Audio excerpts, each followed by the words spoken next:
Salut les amis, aujourd'hui on est dans un nouvel épisode où je vais vous parler de toutes les motos que j'ai eues.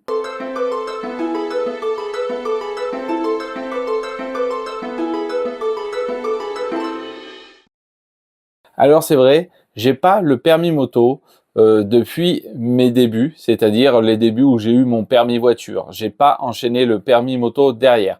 Le permis moto, ça va faire une dizaine d'années que je l'ai. Je l'ai passé en 2014 et depuis, j'ai eu à peu près 25 motos. Avant, j'étais un gros passionné de voitures, je le reste encore et je crois que les voitures, j'en suis à une quarantaine. Voitures de Youngtimer, collection, etc. Et donc, j'ai décidé de faire 2 ou 3 épisodes. On va voir comment ça se goupille pour vous parler des 25 motos que j'ai eues et de vous dire ce que j'en pense. Alors, pourquoi je me suis mis à la moto? J'adorais les voitures. Et puis, ça faisait un petit moment que ça nous trottait dans la tête avec des copains de passer le permis moto. On commençait à découvrir Lolo Cochet quand il était avec Serge Nuc. On commençait à regarder pas mal de vidéos du TT Trophy alors que ça ne m'intéressait pas forcément, mais j'avoue que cette ambiance me donnait vraiment envie. Tout ce qui avait aussi attrait au voyage. Et puis, il y a eu cette mode sur la modification des motos, qui est les café racers. Et là, j'ai un pote qui est parti 1 an en Australie, qui avait le permis moto, qui avait passé le permis moto avant d'y aller, et puis qui est revenu de là-bas. Et en rentrant d'Australie, il s'est acheté un Suzuki 650 DR, qu'il a transformé en Scrambler. DR que vous pouvez retrouver à laisser sur ma chaîne, ce fut mes premières vidéos. Et donc lui, il était fan de tout ce qui était ces café racers, de ce qui se passait avec Deus, etc. Et à l'époque, était né, je crois qu'il y avait eu qu'un seul rassemblement déjà, c'était les Wheels and Waves. Et ça se passait au phare à Biarritz. Et moi, qui adorais les voitures, les vieilles voitures, les transformer, etc., eh ben, j'avoue que je suis passé aussi un petit peu à la moto grâce à cette mode. Et avec un pote, on a décidé de passer le permis A2. Pas A2, mais A2. Oui, parce que en 2014, il n'existait pas encore toutes ces réglementations sur le bridage, etc., quand tu passais le permis pour la première fois. Moi, j'ai dû le passer, j'avais plus de 25 ans, donc j'ai eu le permis gros cube tout de suite. Et on se cherchait dans les motos, ce qui était pas cher à cette époque, c'était le 600 Bandit et le 600 Diversion. Mon pote est parti sur le 600 Bandit, il avait un budget un petit peu plus conséquent que le mien, donc c'était plus facile de trouver. Et moi, je suis parti sur un 600 Diversion, Yamaha 600 Diversion, que j'avais acheté 800 €. Elle devait avoir aux alentours entre 40 et 50 000 km, je me souviens plus. Et j'avoue, chez moi, j'avais un petit parking privé et ça m'a bien aidé pour passer le permis moto que j'ai eu du coup du premier coup.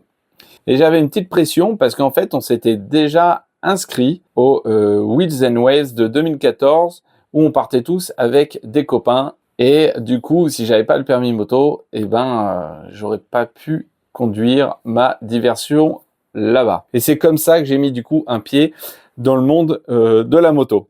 Alors la diversion, la 600 Diversion, on la présente plus. C'est une moto qui est super connue. C'est une moto qu'on trouve pas chère.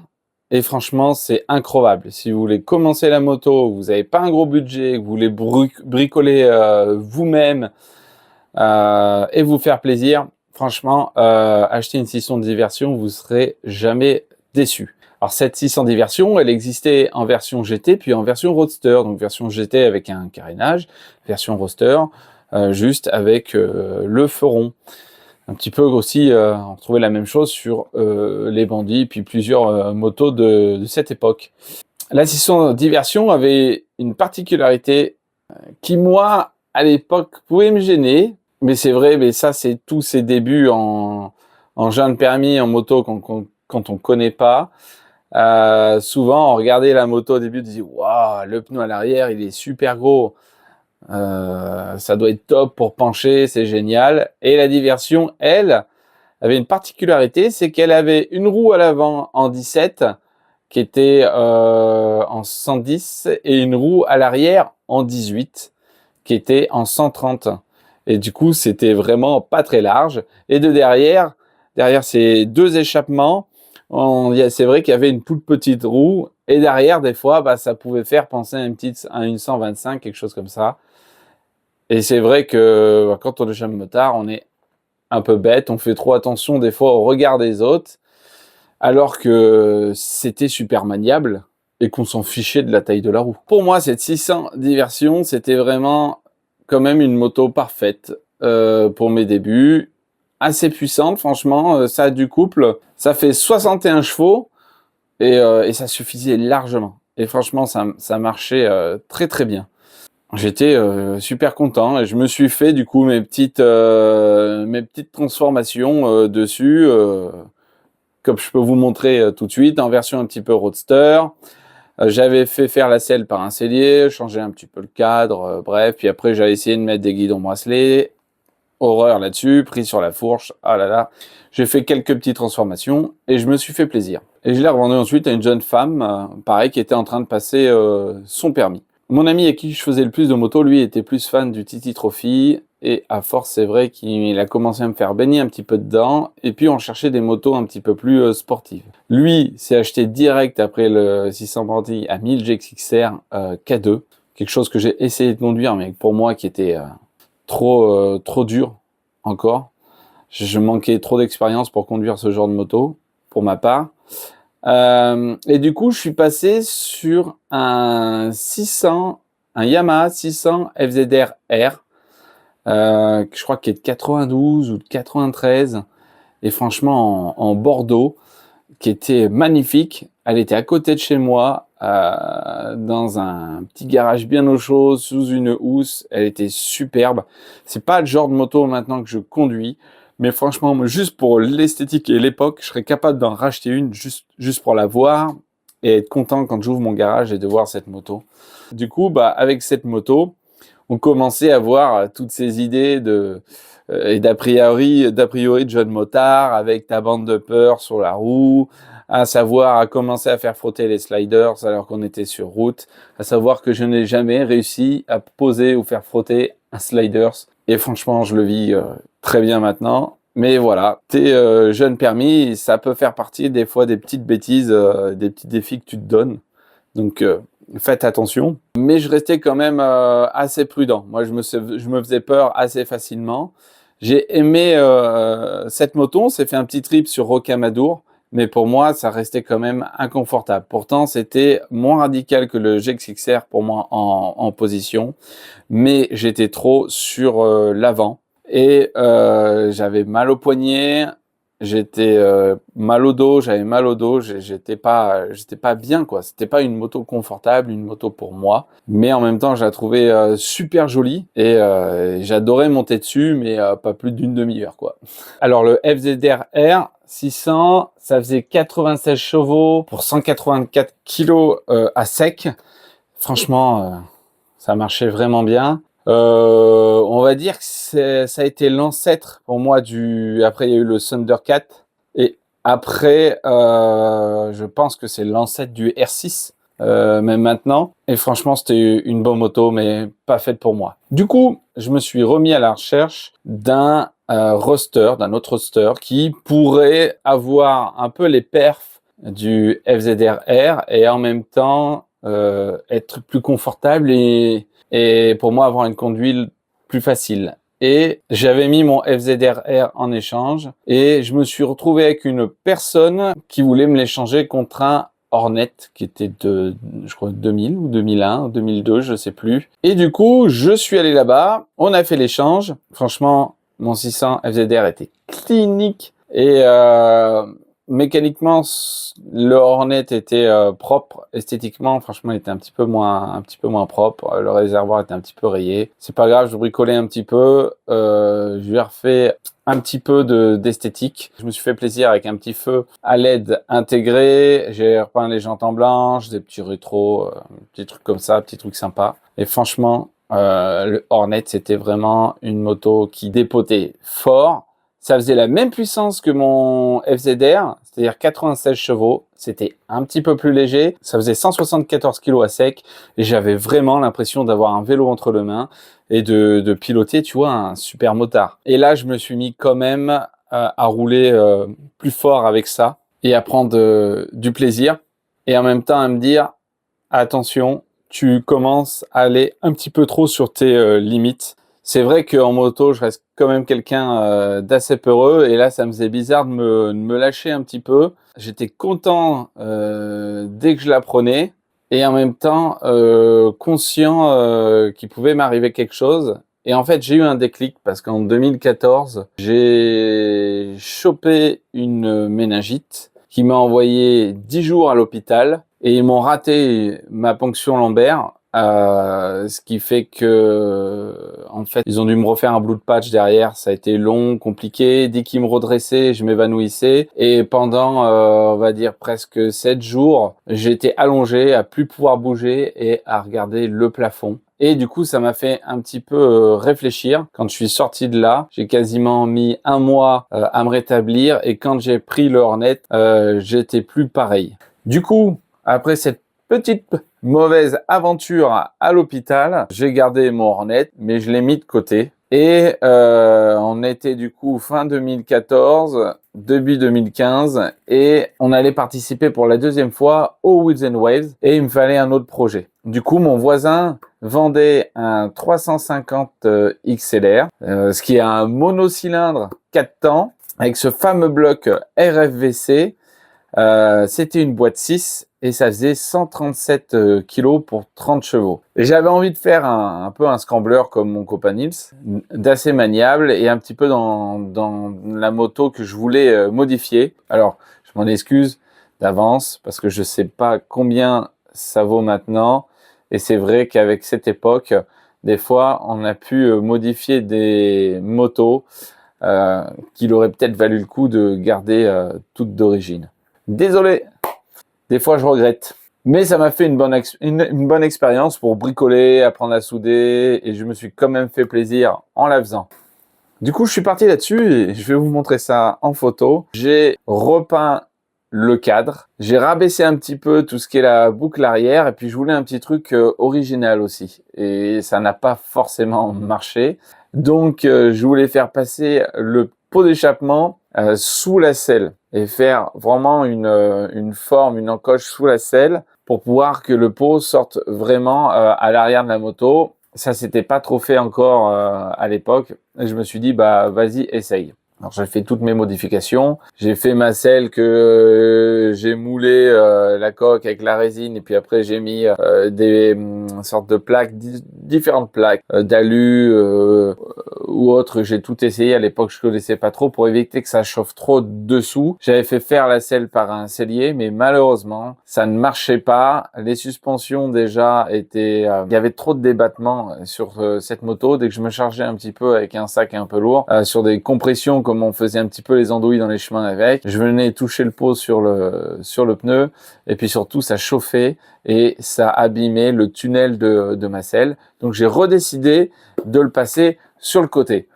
Je suis allé du coup au Wheels and Waves comme ça et franchement c'était vraiment mes meilleurs Wheels and Waves que j'ai passé. Là c'était plus au phare, c'était vers je crois le musée ou le truc d'océanographie à Biarritz. C'était pile à côté du camping Yachvili où on dormait et là c'était top. Même si on s'est chopé quasiment tous les jours de la flotte. C'était top parce que l'événement avait commencé à prendre de l'ampleur, que tout le camping était réservé pour des gens qui faisaient cet événement. Et puis là, on a rencontré plein de monde, des copains du Nord, des gens d'un petit peu partout. On a même rencontré, je crois que c'était John qui était un Australien qui venait de traverser jusqu'ici avec, ça faisait je sais plus, peut-être plus d'un an qu'il était parti avec sa Royal Enfield de son grand-père, une 350 Bullet, je crois que c'est ça, et qui était extraordinaire. Il avait quasiment plus de fringues, ses jeans, tout ça, tout était déchiré, ses pompes, tout était réparé. Il est arrivé là-bas dans ce camping à côté de nous avec une petite tente de randonnée vraiment tunnel. Il pleuvait des seaux et sa moto pissait l'huile dans tous les sens. On a tiré un petit auvent de nos camions et on l'a abrité. Il a reçu des pièces via une amie. Il a démonté son moteur dans la boue. Il l'a déculassé avec sa hache. Et il a changé le piston, la segmentation, tout ça. Il a remonté et il est venu se balader avec nous. C'était incroyable. Et lui, il montait jusqu'au London Ice Café à Londres.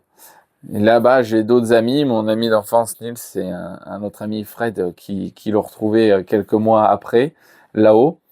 Et je crois qu'il faisait ça sans me tromper. En même temps, il défendait une cause. C'était pour les jeunes qui faisaient des bornes à août et qui se suicidaient. Voilà pourquoi je crois qu'il a fait aussi ce voyage. C'était pour parler de cette cause. Voilà, franchement, on a fait des super bonnes rencontres. Du coup, on s'était fait aussi des amis qui avaient leur fils qui était fan d'Harley et qui avait transformé une Harley en scrambler. Il y avait des triomphes. Et comme on s'est bien entendu, le dernier jour, on allait se faire une balade côté espagnol où on avait un copain qui connaissait un petit resto perdu. On est allé manger là-bas. Et en sortant de ce resto, il pleuvait des seaux. Et pour sortir de là et finir ce parcours et pas se refaire toute cette grande boucle, il y avait un raccourci. Et ce raccourci, ça passait dans un chemin de terre. Un chemin de terre, mais vraiment quand je dis chemin de terre, voilà, normalement tu roules là-dessus en enduro, quoi. Et nous, on avait de la Bonneville, on avait de la Harley, il y une No Scrambler, enfin il y avait des motos de toutes sortes. On était une petite dizaine et on a enquillé ce chemin sous la pluie. Et là a commencé vraiment le périple parce que les triomphes ont commencé à tomber en panne. Trop de flotte, etc. Ça a dû se mettre dans des boîtiers. Enfin bref, elles ont galéré. Et je crois qu'elles se sont arrêtées là pour certaines. Je me souviens plus si elles ont fini ce chemin. Je crois qu'il y a une personne qui est retournée ensuite pour aller les chercher avec une remorque ou elles ont repris la route de l'autre côté. Mais on était quand même un petit groupe à avoir continué avec les Harley dedans, nos scramblers modifiés, etc. Et la pluie qui tombait sur nos monocylindres faisait vraiment de la vapeur d'eau, les motos fumaient. Et nous, on avait tous des filtres à air, des cornets, quoi, à l'air libre dessus, et ça commençait à prendre l'eau. Donc petit à petit, on quittait nos chaussettes et puis on les mettait sur les cornets pour essayer de les protéger un maximum. On a fait plein de petites modifs comme ça pour essayer d'atteindre la fin du chemin et puis on arrive quand même à cette fin de chemin. Et là, la moto de Fred, qui avait déjà des soucis à la base, commence à tomber en rade et à plus vouloir avancer du tout. Elle avait trop pris l'eau. La mienne commençait à avoir de plus en plus de ratés et vraiment avait du mal. Et là, du coup, notre pote Nils, ce qu'il a fait, c'est qu'il a tracé, parce que là, on était côté espagnol, il a tracé du coup jusqu'au camping pour retourner chercher le camion et la remorque et nous dépanner. À ce moment-là, avec Fred, on s'arrête dans une petite ferme espagnole. On demande, il y avait une mamie qui nous voit arriver à la fenêtre. On lui demande si ça lui gêne pas de s'abriter dans la grange. Et on comprend pas trop, mais on voit qu'il y a pas vraiment de souci. À ce moment-là, nos deux motos démarrent pas. Moi, je regarde un petit peu la mienne. Là, il se passe plus rien. On n'arrive plus du tout à les démarrer. À savoir qu'en plus, il n'y a pas de démarrage électrique sur nos motos. C'est au kick ou à la poussette vraiment. Et au bout d'un moment, ça pèse lourd. On est fatigué, on est plein de flotte. Et du coup, à un moment, il y a le mari qui arrive et on essaie de discuter un petit peu avec lui. On sent qu'il a pas vraiment envie de discuter. On sent que ça lui plaît pas qu'on soit là, qu'on se soit abrité. Du coup, on fait pas de forcing. On prend nos motos, on les pousse et on commence à les pousser sur le bord de la route.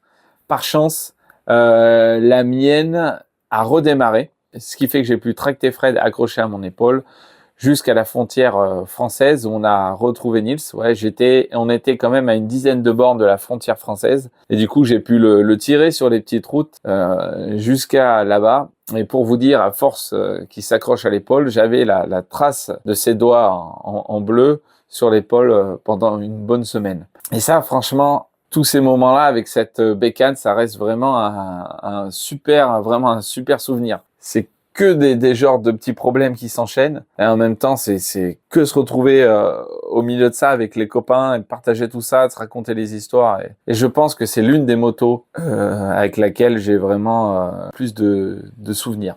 Ensuite, qu'est-ce que j'ai eu d'autre comme moto?